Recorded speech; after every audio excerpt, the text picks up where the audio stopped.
आज अपने पढ़ने जा रहे हैं सिविल प्रोसीजर कोड। क्या पढ़ने जा रहे हैं? Civil procedure code. Civil procedure code का क्या पढ़ने जा रहे हैं? यूनिट 1। क्या पढ़ने जा रहे हैं? यूनिट 1। यूनिट 1 का भी क्या? History and overview. History and overview सबसे पहले, फिर उसके बाद मीनिंग एंड ऑब्जेक्ट पढ़ेंगे, फिर उसके बाद एक्सटेंट ऑफ एप्लीकेशन, फिर स्कोप ऑफ कोड, फिर उसके बाद पार्ट्स इन सीपीसी। ठीक है, फिर उसके जो भी शेड्यूल है, ठीक है, the body of the code, the schedule, और फिर उसके सेक्शन 2 उसका जो डेफिनेशंस, उसमें जो डेफिनेशंस दे रखी है, फिर सेक्शन 2 के 2 में डिक्री, फिर की एलिमेंट ऑफ अ डिक्री, फिर एलिमेंट्स ऑफ डिक्री, ठीक है, एडजुडिकेशन, फिर उसके बाद सूट देखेंगे, फिर राइट्स इन कंट्रोवर्सी देखेंगे, फिर कंक्लूसिव डिटर्मिनेशन देखेंगे, फिर फॉर्मल एक्सप्रेशन देखेंगे, उसके बाद डिसीजन एज ए डिक्री, फिर decision not considered of as a decree. ठीक है, फिर टाइप्स ऑफ डिक्री देखेंगे, फिर प्रिलिमिनरी डिक्री देखेंगे, फिर उसके बाद फाइनल डिक्री देखेंगे। ठीक है, तो यहाँ तक देखते हैं। तो पहले अभी यहाँ से स्टार्ट करते हैं हिस्ट्री एंड ओवरव्यू से। ठीक है, 1859 से पहले कोई भी यूनिफॉर्म कोडिफाइड लॉ नहीं था relating civil codes of India के जो प्रोसीजर हैं उनके रिगार्डिंग कोई भी जो है यूनिफॉर्म सिविल प्रोसीजर कोड नहीं था। कब तक? 1859 से पहले। In those days the crown courts are presidency town at presidency town. उन दिनों में जो क्राउन कोर्ट्स थे वो प्रेसिडेंसी टाउन में थे। ठीक है, and the provincial courts at mofussils were govern by a different system of civil procedure by certain rules, regulations and special act as applicable to them from time to time. उन दिनों में crown court presidency town में थे और जो provincial courts थे मोफुसिल में, वो गवर्न होते थे different system of civil procedure से, different system of civil procedure से, जो कि इनमें क्या होता है, सर्टेन रूल्स, रेगुलेशंस और कुछ स्पेशल एक्ट जो कि एप्लीकेबल होते थे उनके ऊपर time to time. For the first time in 1859, Uniform Code of Civil Procedure was introduced with passing of the Civil Procedure Code Act 8 of 1859. ठीक है, सबसे पहले फॉर द फर्स्ट इन 1859, सबसे पहले 1859 में यूनिफॉर्म कोड जो आया था सिविल प्रोसीजर का उसे इंट्रोड्यूस किया गया था जब जब सिविल प्रोसीजर कोड एक्ट बना था 1859 में। But it did not serve the purpose, लेकिन इसने पर्पस को सर्व नहीं किया, since it was not applicable to the supreme court. ठीक है, क्योंकि ये सुप्रीम कोर्ट में एप्लीकेबल नहीं था। Crown courts under the royal charter, crown courts इसमें थी अंडर द रॉयल चार्टर थी, and Sadar Diwani Adalat principal courts under the judicial plan by the governor general. ठीक है, और जो सदर दीवानी अदालत थी, हाँ, प्रिंसिपल कोर्ट्स जो थी under judicial plan by the governor general after the passing of Indian high court act. ठीक है, जब इंडियन हाई कोर्ट एक्ट पास हुआ 1861 में, द सुप्रीम कोर्ट एंड सदर अदालत फॉर अबॉलिश। ठीक है, तो सुप्रीम कोर्ट और सदर अदालत को अबॉलिश कर दिया गया था। As in their place high court were establish, क्योंकि हाई कोर्ट्स को इस्टेब्लिश कर दिया गया था इन देयर प्लेस। ठीक है, कहाँ कहाँ पे? Madras, Bombay, Calcutta, and the code of 1859 was made applicable to high court. और जो कोड ऑफ 1859 था उसे एप्लीकेबल कर दिया गया था कहाँ पे? हाई कोर्ट्स में। The code of 1859 was amended from time to time and was replaced with the passing of code of civil procedure 1877। ठीक है, जो कोड ऑफ 1859 था उसे अमेंड किया गया टाइम टू टाइम और उसे रिप्लेस कर दिया गया था पास के दूसरा कोड सिविल प्रोसीजर 1877। ठीक है, 1859 को रिप्लेस किया गया था 1877 से। The code of 1877 was also amended in 1878 and 1879। ठीक है, जो 1877 का कोड था उसे अमेंड किया गया था 1878 और 1879 में। ठीक है, in 1882 the third code of civil procedure was enacted. ठीक है, 1882 में जो तीसरा कोड था सिविल प्रोसीजर का उसे इनैक्ट किया गया था। The code of civil procedure 1882 also was amended several times and ultimately the present code of civil procedure 1908 was passed overshadowing, ठीक है, overshadowing the defects of code of 1882। ठीक है, जो आपका जो कोड ऑफ सिविल प्रोसीजर था 1882, वो भी अमेंड किया गया था कई बार, और अल्टीमेटली जो प्रेजेंट सिविल प्रोसीजर जो present code of civil procedure है 1908, उसे पास किया गया था, और इसने ओवरशैडो कर दिया था जो डिफेक्ट थे 1882 में। 1882 के कोड में जो डिफेक्ट थे उसे ओवरशैडो कर दिया था। मीनिंग एंड ऑब्जेक्ट्स, इसका मीनिंग और ऑब्जेक्ट्स क्या हैं, ठीक है। The law relating to the procedure of civil codes is regulated govern by the code of civil procedure, ठीक है। जो लॉ रिलेटेड है procedure of civil codes, civil procedure के कोड से रिलेटेड जो लॉ है, ठीक है, उसे रेगुलेट किया जाता और गवर्न किया जाता कोड ऑफ सिविल प्रोसीजर 1908, ठीक है, code of civil procedure 1908। The word code literally means a systematic collection of statutes, ठीक है। जो वर्ड है, ठीक है, जो वर्ड कोड है, ठीक है, उसका लिटरली मीन होता है सिस्टमैटिक कलेक्शन करना स्टैचूज़ का, बॉडी ऑफ लॉ का, ताकि उसे अरेंज किया जा सके, ताकि अवॉइड हो सके इनकन्सिस्टेंसी, ठीक है। इनको क्या किया गया, सिस्टमैटिक कलेक्शन किया था स्टैचूज़ का और बॉडी ऑफ लॉ का, ताकि अरेंज किया जा सके और अवॉइड किया जा सके इनकन्सिस्टेंसी और ओवरलैपिंग, ठीक है। फिर उसके बाद क्या है, the main object of code of civil procedure is to consolidate and amend the law relating to the procedure of civil codes in India, ठीक है। जो मेन ऑब्जेक्ट है कोड ऑफ सिविल प्रोसीजर का, उसका क्या क्या ऑब्जेक्ट है code of civil procedure का, कंसोलिडेट करना और अमेंड करना, क्या लॉ जो कि रिलेटेड है procedure of civil codes in India, procedure of civil code से जो रिलेटेड है इंडिया में, उसको अमेंड करना। As such it was ensuring in the preamble of the code, ठीक है, that it was enacted to consolidate and amend the laws relating to the procedure of the followed in codes, ठीक है। As such क्योंकि इसे ensuring किया गया था preamble of the code में, कि ये इनैक्टेड था ताकि कंसोलिडेट हो सके और अमेंड किया जा सके लॉज को जो कि रिलेटिंग है प्रोसीजर से, जो कि फॉलोड होते हैं कोर्ट में, ठीक है। नेक्स्ट क्या है, the civil courts having civil jurisdiction in India, ठीक है।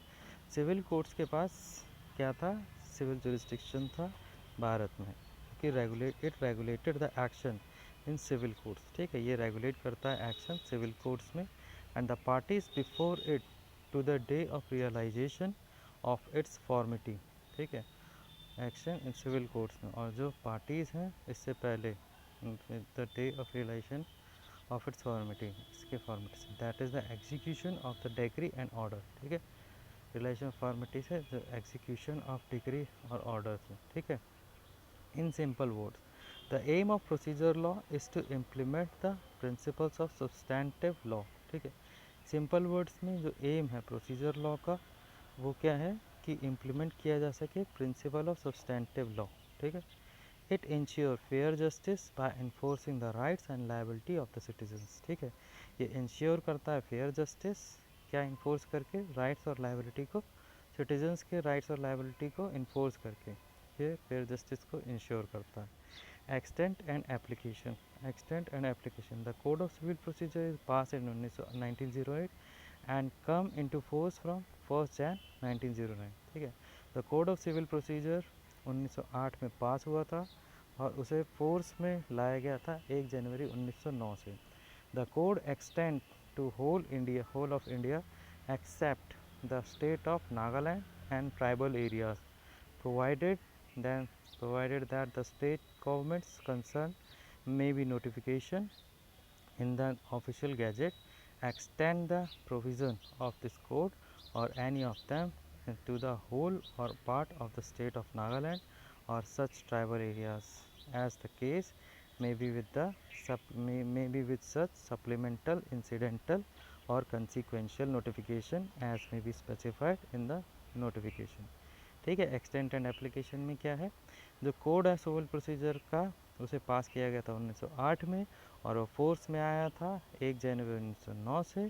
जो कोड का एक्सटेंट है वो होल इंडिया में था एक्सेप्ट नागालैंड का स्टेट, ठीक है, नागालैंड का स्टेट और कुछ ट्राइबल एरिया, प्रोवाइड करता था कि स्टेट गवर्नमेंट्स कंसर्न में, ठीक है, कोई भी notification in the official gazette, ठीक है। इसे नोटिफिकेशन दिया गया था, ऑफिशियल गैजेट आया था इसका, extend the provision of this code, ठीक है, इसके जो कोड है इसका प्रोविज़न का एक्सटेंड किया गया था, और any of them to the whole or part of the Nagaland, part of the state of Nagaland, ठीक है, और इसमें से कुछ जो या पूरा जो था वो स्टेट ऑफ नागालैंड में लगाया गया था, और सच ऑर्गन ट्राइबल एरियाज़ में, as the case may be with the supplemental, क्योंकि जैसे ये केस है सप्लीमेंटल, इंसिडेंटल और कंसिक्वेंशियल नोटिफिकेशन का, एज ये स्पेसिफाई किया गया था नोटिफिकेशन में। स्कोप ऑफ द कोड, ठीक है, कोड का स्कोप क्या है? The code is exhaustive on the matter specifically dealt with by it, ठीक है, जो कोड है वो एग्जॉस्टिव है उन मैटर्स पे जो स्पेसिफिकली डील करते हैं इन चीज़ों से। However, it is not exhaustive on the point not specifically dealt with therein, ठीक है, और ये एग्जॉस्टिव नहीं है उन पॉइंट्स पे जो स्पेसिफिकली डील नहीं करते उनके साथ, ठीक है।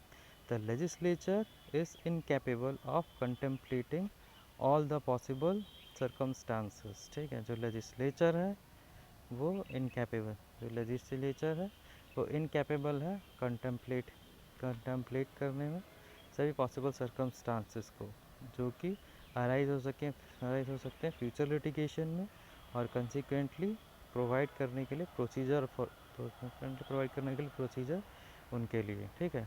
With regard to those matters, ठीक है, उन मैटर्स से regard the court has inherent power to act according to the principles of justice, equity and good conscience, ठीक है, according with regard to those matter, उन मैटर के regards में जो कोर्ट है उनके पास इनहेरेंट पावर होती है कि वो एक्ट कर सकते हैं according to principle of justice, equity और good conscience. The code specifically provides that, जो कोड है वो स्पेसिफिकली प्रोवाइड करता है, nothing in this code shall be deemed to limit or otherwise affect the inherent power to the court to make such orders as may be necessary for the ends of justice or to prevent abuse of the process of the court, ठीक है। Court specifically provide करता है क्या? Nothing in this code shall be deemed to limit or otherwise affect the inherent power, ठीक है, इसमें जो nothing in this code, कुछ भी इस कोड में नहीं है जो कि डीम करेगा या लिमिट करेगा अदरवाइज अफेक्ट को, और अदरवाइज अफेक्ट करेगा इनहेरेंट पावर कोर्ट की, ठीक है, ताकि बन सके सच ऑर्डर में भी necessary for the ends of justice, ठीक है, इस तरीके का ऑर्डर ज़रूरी है जस्टिस कायम करने के लिए और टू प्रिवेंट करने के लिए abuse of the process of the court, ठीक है। The code is the general law, code जो होता है वो जनरल लॉ होता है। It does not affect the local और स्पेशल लॉ इन फोर्स, ठीक है, ये अफेक्ट नहीं करता लोकल या स्पेशल लॉ, कोड जो है ये अफेक्ट नहीं करता किसको, लोकल या स्पेशल लॉज को, जो भी फोर्स में होते हैं, ठीक है। In the event of any conflict between the code, ठीक है, in the event of any conflict in the event of any conflict in the event of any conflict in the event of any conflict between the code and special laws, the special law would be prevail, ठीक है, अगर कोई event होता है किसी भी conflict का code में और स्पेशल लॉज के बीच में, तो स्पेशल लॉ को प्रिवेल किया जाएगा। However the provision of the code would prevail if the local और स्पेशल लॉ इज साइलेंट, ठीक है, हाउएवर जो प्रोविज़न है कोड के वो प्रिवेल किए जाएंगे अगर लोकल या स्पेशल लॉ साइलेंट रहते हैं, ठीक है, प्रोविज़न जो कोड के हैं वो प्रिवेल किए जाएंगे अगर लोकल या स्पेशल लॉ साइलेंट रहते हैं। पार्ट्स इन सीपीसी में क्या क्या पार्ट्स हैं? The body of the code, ठीक है, the body of the code, ठीक है, एक तो सबसे पहले कोड की बॉडी होती है जिसमें क्या है 158 सेक्शंस है और 12 चैप्टर्स हैं, 158 सेक्शन है और 12 चैप्टर्स हैं। फिर नेक्स्ट क्या है इसमें, द शेड्यूल, ठीक है, सबसे पहले बॉडी ऑफ द कोड, फिर इसका schedule.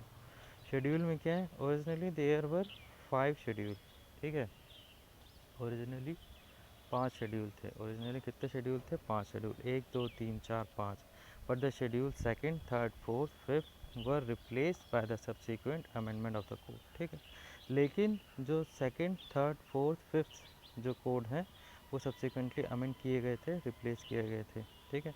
The first schedule contains 51 order, पहले जो शेड्यूल है उसमें 51 ऑर्डर्स हैं। There are 8 appendices relating to forms, modes, formats with pleading, plaints and written statements process. ठीक है, जो कुछ टोटल क्या है, 8 अपेंडिसेस हैं जो कि रिलेटेड है किससे, फॉर्म से और मॉडल फॉर्मेट से। इनका नाम क्या है, pleading, plaints and written statements, pleading और प्रोसेस। ठीक है, इनका नाम pleading and process, discovery, inspection, admission. ठीक है, फिर डेक्री है, फिर एग्जीक्यूशन है, फिर सप्लीमेंटल प्रोसीडिंग है, फिर अपील है, रेफरेंसेस एंड रिव्यू है और मिसलेनियस है। सेक्शन 2 क्या आता है इसमें, सेक्शन 2 आता है डेफिनेशन। सेक्शन 2 डेफिनेशन, टू का क्या है, decree. Degree means the formal expression of an adjudication which so far as regards the court expressing it। ठीक है, डेक्री का मतलब है फॉर्मल एक्सप्रेशन एडजुडिकेशन का, which so far as regards the court expressing it, जो कि अभी तक क्या करता है कि जो कि किसके रिगार्डिंग होता है कि कोर्ट्स कैसे एक्सप्रेस करती है। It conclusively determines the rights of the parties with regards to all or any of the matters in controversy in the suit and may be either preliminary or final. ठीक है, ये conclusively determine करता है parties के rights with regards to all. ठीक है, और इसमें से कोई भी मैटर होता है कंट्रोवर्सी में, इन सूट में, वो जो कि क्या हो सकता है, प्रिलिमिनरी हो सकता है, फाइनल हो सकता है। It shall be deemed to include the rejection of the claim. ठीक है, ये डीम करता है, ये इंक्लूड कर सकता है रिजेक्शन प्लेंट का। ठीक है, डीम, इसके पास डीम राइट्स होते हैं कि ये रिजेक्शन कर सकता है प्लेंट का और डिटर्मिनेशन कर सकता है कोई भी question within section 144, but shall not include. ठीक है, लेकिन इसमें क्या इंक्लूड नहीं किया जाएगा, any adjudication from which an appeal lies as an appeal from an order or any order of dismissal for default. ठीक है, इसमें शैल नॉट बी इंक्लूड, इसमें कोई भी एप्लीकेशन है जिससे जो अपील लाई करती है as a appeal from an order. ठीक है, और एनी ऑर्डर डिसमिसल इसके डिफ़ॉल्ट से। एक्सप्लेनेशन क्या है, decree is preliminary when further proceeding have to be taken before the suit. ठीक है, डेक्री को प्रिलिमिनरी कहा जाएगा जब फर्दर प्रोसीडिंग को लिया जाना हो before the suit can be completely dispose of. ठीक है, कम्प्लीटली डिस्पोज ऑफ किया जा सके। It is final when such adjudication completely disposes of the suit। ठीक है, ये फाइनल होता है जब सच एजुडिकेशन कम्प्लीटली डिस्पोज करते हैं सूट को। ठीक है, इट में भी पार्टली प्रिलिमिनरी और पार्टली फाइनल। ठीक है, ये क्या है, पार्टली प्रिलिमिनरी है और पार्टली फाइनल है। ठीक, तो नेक्स्ट क्या है, की एलिमेंट्स ऑफ अ डिक्री। ठीक है, डिक्री के की एलिमेंट्स क्या हैं, डेक्री के की एलिमेंट्स होते हैं, there must be judicial determination of the dispute का जुडिशियल डिटर्मिनेशन आना चाहिए। The decree determines the rights and liabilities of the parties, decree determine करती है राइट्स और लायबिलिटीज पार्टीज के। The decision must settle the issue finally leaving no ambiguity, decision settle करना चाहिए issue को फाइनली और उसको कोई भी एम्बिग्यूटी नहीं छोड़नी चाहिए। The courts decision must be recorded in the formal manner, courts का डिसीजन रिकॉर्ड किया जाना चाहिए फॉर्मल मैनर में। और decree can only arise out of a suit filed in a civil court. ठीक है, ये डेक्री जो है वो खाली अराइज कर सकती है एक सूट जो कि फाइल्ड होता है सिविल कोर्ट में। Elements of decree. ठीक है, डेक्री के एलिमेंट्स क्या क्या हैं, there must be an adjudication. ठीक है, एलिमेंट्स ऑफ डेक्री के एलिमेंट्स क्या क्या हैं कि इनके there must be an adjudication, इसमें एक एडजुडिकेशन होना चाहिए। The adjudication should be done in a suit. ठीक है, जो एडजुडिकेशन है वो होना चाहिए सूट में। ठीक है, it must determine the rights of parties regarding the matter in dispute. ठीक, ये it must determine the rights of parties, ये डिटरमाइन करना चाहिए पार्टीज़ के राइट्स जो कि डिस्प्यूट्स के रिगार्डिंग है, matter regarding the matter in disputes. ठीक है, the determination of the right should be of conclusive nature. ठीक है, जो राइट्स का डिटर्मिनेशन जो है राइट्स का डिटर्मिनेशन है वो कंक्लूसिव नेचर का होना चाहिए। There must be a formal expression of such adjudication. ठीक है, और एक का क्या फॉर्मल एक्सप्रेशन होना चाहिए उस एडजुडिकेशन का। Adjudication, adjudication for a decision of the court of a decree there must be an adjudication. ठीक है, अगर कोई भी डिसीजन आया court of there for a decision of the court to a decree, ठीक है, अगर कोई भी डिसीजन आ रहा है, ठीक है, कोर्ट का किसी भी डिक्री पे, there must be an adjudication, तो एक एडजुडिकेशन होना चाहिए। The matter in dispute should be judicially determined as had in the case of Madan Nayak versus Hans Hansubala Devi. ठीक है, मदन नायक वर्सेस हंसुबाला देवी। ठीक है, as had in the case, जैसा कि हुआ था किस केस में, Madan Nayak versus Hansubala Devi. If the matter is not judicially determined then it is not a decree. ठीक है, अगर मैटर जुडिशियली डिटरमाइंड नहीं है तो ये डिक्री नहीं है। So if the decision of administrative nature then it can not be considered as a decree. अगर डिसीजन जो है एडमिनिस्ट्रेटिव नेचर का है तो ये कंसिडर नहीं होना चाहिए, it can not be consider as a decree, इसे कंसिडर नहीं किया जाना चाहिए as a decree. Also any order for dismissal of suit due to default in the appearance of parties or order for dismissal of an appeal can not be consider as a decree. Also कोई भी order जो है dismissal का, किसी भी suit के dismissal का, due to default in the appearance, कि अपीयरेंस में उन्होंने डिफ़ॉल्ट कर दिया था, किसी पार्टीज़ ने अपीयरेंस में डिफ़ॉल्ट कर दिया था, order for dismissal of an appeal can not be consider as a decree. ठीक है, तो इसको जो ऑर्डर ऑफ डिसमिसल है, डिसमिसल अपील के डिसमिसल का जो ऑर्डर है, ठीक है, इसे क्या है, डिक्री में इंक्लूड नहीं किया जाएगा। ठीक है, as held in the Deepchand versus land acquisition officer. ठीक है, जैसा कि कहा गया था Deepchand versus land acquisition officer के केस में, the adjudication should be made by the officer of the court and if it is not passed by an officer of the court then it is not a decree। ठीक है, as held in the Deepchand, जैसे कि Deepchand versus land acquisition officer के case में कहा गया था, जो एजुडिकेशन है उसे बनाया जाना चाहिए, बनाया जाना चाहिए ऑफिसर्स द कोर्ट के ऑफिसर्स के द्वारा, और ये pass, and if it is not pass by an officer, अगर इसे ऑफिसर के द्वारा पास नहीं किया गया है, कोर्ट के ऑफिसर के द्वारा, तो ये डिक्री नहीं है। नेक्स्ट है suit. For any decision to be considered as a decree, the adjudication must have been done in suit। ठीक है, अगर कोई भी डिसीजन जो है जो उसे कंसिडर किया जाएगा as decree, the adjudication must have been done in suit. जो एडजुडिकेशन है वो किया जाना चाहिए सूट की फॉर्म में। The term suit for this context can be understood as any civil procedure which has been instituted by the presentation of complaint। ठीक है, जो टर्म सूट है इस कंटेक्स्ट में उसे समझा जाना चाहिए कि एज ए सिविल प्रोसीजर, कि कोई भी सिविल प्रोसीजर जिसे कि इंस्टीट्यूट किया जाता है प्लेंट के प्रेजेंटेशन के से। ठीक है, the decree can only be in a civil suit. ठीक है, जो डिक्री है वो खाली होनी चाहिए सिविल सूट के उसमें। ठीक है, if there is no civil suit there can be no decree. ठीक है, अगर कोई सिविल सूट नहीं है तो कोई भी डिक्री नहीं होगी। ठीक है, तो इसके बाद नेक्स्ट क्या है, there are several specific provision which enable certain application to be treated as suits such as proceeding under the Hindu Marriage Act, the Indian Succession Act, etc. and the decision therein are to be considered as a decree। ठीक है, कई सारे several specific provisions हैं जिससे कि जिसे जो कि इनेबल करते हैं कुछ केसेस को कि वो ट्रीट किए जाएंगे एज अ सूट, जैसे कि प्रोसीडिंग अंडर द, जैसे कि जो प्रोसीडिंग होती है अंडर हिंदू मैरिज एक्ट और इंडियन सक्सेशन एक्ट के अंदर, एंड और जो डिसीजन है then are to be consider as a decree, और इसमें जो प्रोसीजर डिसीजन है उसे कंसिडर किया जाएगा एज अ डिक्री। ठीक है, राइट्स इन कंट्रोवर्सी। ठीक है, अब इसके बाद है राइट्स इन कंट्रोवर्सी, ये अपने नेक्स्ट लेक्चर में पढ़ेंगे।